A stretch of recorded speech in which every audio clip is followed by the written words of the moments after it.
What's up, party people? This is Mark, and we've got some Left 4 Dead 2 gameplay. I bought the passing DLC today and played through the campaign, which is 3 chapters long. It's only like 40 minutes when you're by yourself playing on normal, which is what I'm doing now.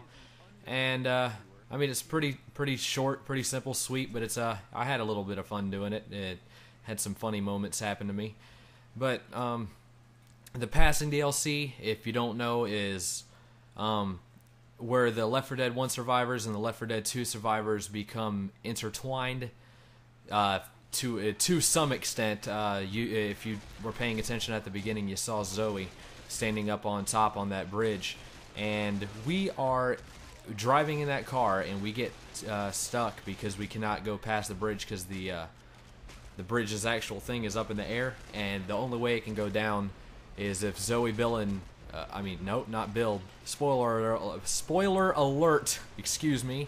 Bill dies in this one, or he died before this thing actually happened, or something like that. I don't know, but he was dead when I got to the finale. But it's Zoe, Francis, and Lewis who have to let the bridge down, and the way you have to do that is to get to the end and fill a generator up with gas, and then Zoe is able to bring it down. So that's the whole point of this campaign, and this chapter is called the Riverbank, and they have some new stuff in along with this DLC. There's a new uncommon common infected, like the clown, or the clown zombie or whatever. It's called the Fallen Survivor, and he is equipped with either first aid kit or a gun or something or other, and when you kill him, he drops it. So it's very valuable to kill him because you can get a random first aid kit if you need health. They've got an M60 machine gun. I did not pick that up. I didn't see it. I didn't really care. I mostly use pistols because of the unlimited ammo. And they have a golf club, which I had a lot of fun with. It's pretty cool running around pretending that you're Tiger Woods' wife, Elin, and chasing after him, beating him over the head, wondering why he acts like a normal rich guy who's surrounded by lots of vagina. So it was a pretty interesting campaign. Had some really good moments to it. I would recommend it for the new things that they have for multiplayer and other things like that. They got new maps, a couple new game types, if I'm not mistaken. They've got the thing that's really new is it's called Mutations, and every week they'll have a different mutation up, and what starts tomorrow is called excuse me while I think Realism Versus, which is just them applying the realism mode to the verses. And if you don't know what realism is, it's like body shots on infected do less damage than a headshot. It's pretty much just like there's no glowing effect, like you can't see survivors through a wall with the glow. It's just pretty much more realistic, and they're gonna do that for a week, and they've got like 20 of them planned out, and they're gonna have like a voting cast thing where they have people vote for their favorite types of mutations, and they'll bring them back accordingly. But they're gonna release a campaign on Left 4 Dead 1 that's also related to this. It's the events leading up to Bill having to sacrifice himself, or I think it's him having to sacrifice instead of just being killed outright. But let's see, what else was I thinking of? They have a new Midnight Rider song in here, which, okay, who cares about that? But apparently, like, the witch is supposed to look like a bride now.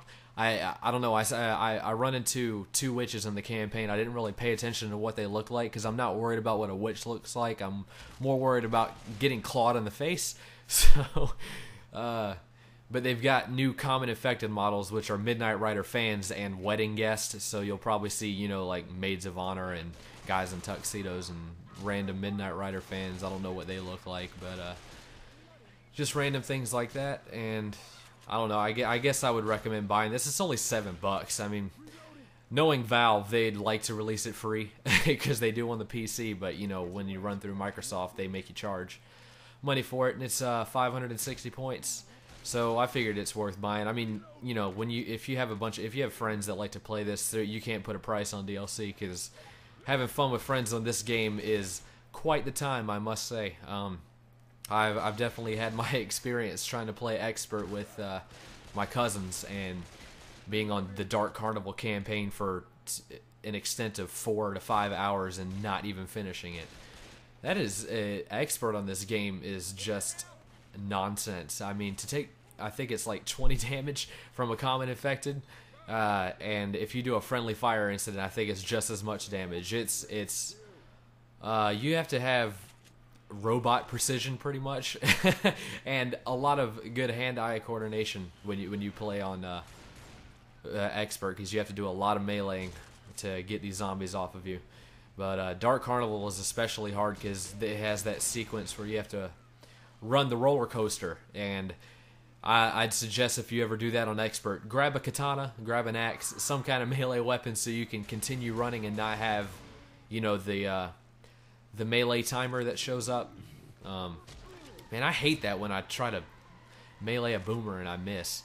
But this is like the greatest shotgun in the world, and it has some incredible range on it. If you saw me shoot that smoker from like 1,000 feet away, it's pretty unrealistic. But I like the shotgun nonetheless. It's got like 10 shots in it, and it's semi-auto, so it's pretty fun to use.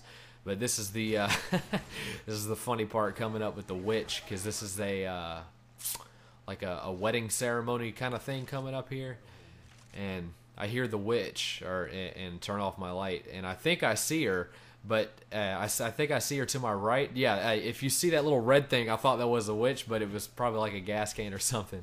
So I was kind of trying to stay off of it, but the witch is up here, and there's an achievement for playing like a song on a jukebox, and you'll see me press that jukebox, not knowing what it was, and it does startle the witch if she's sitting right up there, and I press it, not knowing what the hell it was. And she gets very pissed off because she does not like that music. She is a Justin Bieber fan. So she gets very mad. I startle her, and she comes and beats me down. And yep, I guess she's kind of wearing a dress. That looks pretty funny. So that's the bride model for the witch. That's pretty cool. I like that. But had some trouble with the computers. On my first run through of this chapter, we ran into a tank, and the asshole computer players just totally got raped by him. They kept getting hit from stones that he was throwing, and they weren't following me. And then I just tried to leave them and run to the safe room, and a boomer vomited on me, so it just got pretty crazy, and I died. It got really mad. Luckily, I didn't die again after that. I did this whole campaign through run in one life. So the second part of this is gonna have to be split into 2 episodes, the second chapter, because it's pretty lengthy. It's like 18 minutes or so. But the final thing is pretty annoying, because you have to put gas cans in the generator, and when you're by yourself, that means you have to get all 10. So you spend a lot of time running back and forth while you have 2 or 3 tanks show up and a lot of infected. But we're coming up on the end here. I appreciate you guys watching. Hope you enjoyed the video and my commentary. And the next video, you'll get to see me club some infected with a golf club. So take care of yourselves, guys, and I will see you later.